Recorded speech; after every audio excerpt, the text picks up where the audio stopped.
It's an exciting time for our coaches and our players.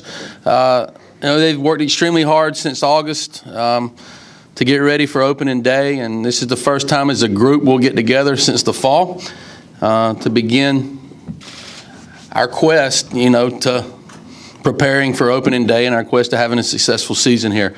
Our kids have worked extremely hard. They've done an incredible amount of work in the weight room. They did extremely well in the classroom as well in the fall semester. It's a tight-knit group. It's a group we're excited about coaching. It's a group that's excited about playing together. So I think they enjoy one another. And right now, sitting up here as coach, I can tell you I'm awfully excited about getting the season started and getting the season underway. I'm getting a little bit more sleep at this time of year than I was last year. My heart's racing a little bit slower pace than it did at this time last year. But that being said, we got some huge challenges in front of us. I feel like we have some good players.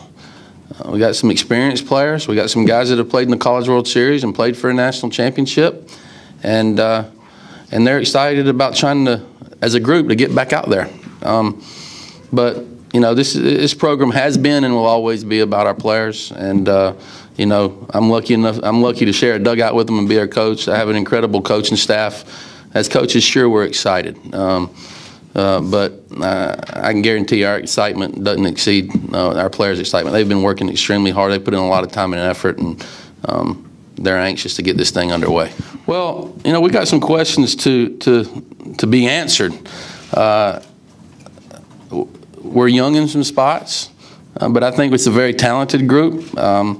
We got to find out who's going to get our last 6 outs. The last 6 outs of the game. When you lose Adam Westmoreland, Tyler Webb, and Nolan Belcher, Friday night starter and the main 2 guys out of the bullpen, that's a lot of outs we have to replace, a lot of innings that we have to fill.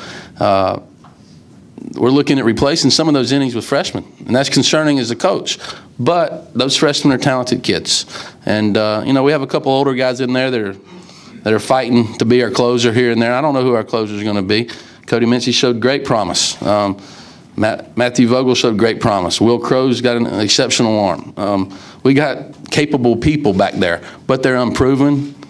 Some are young, and some hadn't done it at this level. So we're going to have to figure that out on the fly a little bit. And I said this morning on the radio that we didn't discover Matt Price until about halfway through the season. Maybe it was like March 15th or so. So we're not going to be in a hurry to find out who that closer is going to be. It'll work itself out. We know, our players know what the expectations are. I think they embrace the expectations. Yeah, it was a disappointing end. We were, 1 run, 1 out, 1 play, from making it back to the College World Series for the 4th year in a row. It didn't happen.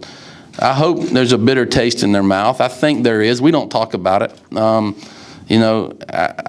one of those guys that if I feel like as a coach that I'm up here talking about Omaha every day, that when it comes time to make that pitch and get that last out, that they're going to get tight, or they're going to think the whole world's on their shoulders, and we don't talk about it. And we talk about being the best we can today, play the best you can today, improve the best you can today, work as hard as you can today, and hopefully come June, it'll be good enough. One of Coach Tanner's best teams went 50-6 here and didn't make it to the College World Series.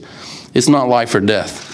That being said, the kids want to compete for a national championship, and they worked extremely hard to do so, but I don't want the pressure of thinking it's a successful or unsuccessful season just based on that one goal. Is it our goal? Yes, but I don't think that's going to determine whether or not we've had a tremendous year. We're all really excited to get back out on the field. We've been working really hard all off season, and I think we've made some strides this year, and we've really come together. I feel like our hitting has really improved since last year.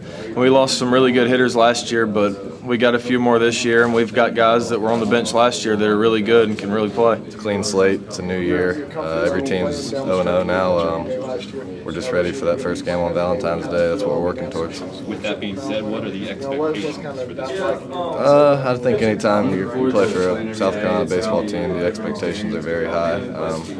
We made it to 1 game shy of Omaha last year, and we felt like we let down tens of thousands of people. That was a hard burden to hold on our shoulders, but like I said, it's a new year. We want to put on a show for these fans and just give them what they want. We know the expectations are high, but I think we're up for the challenge.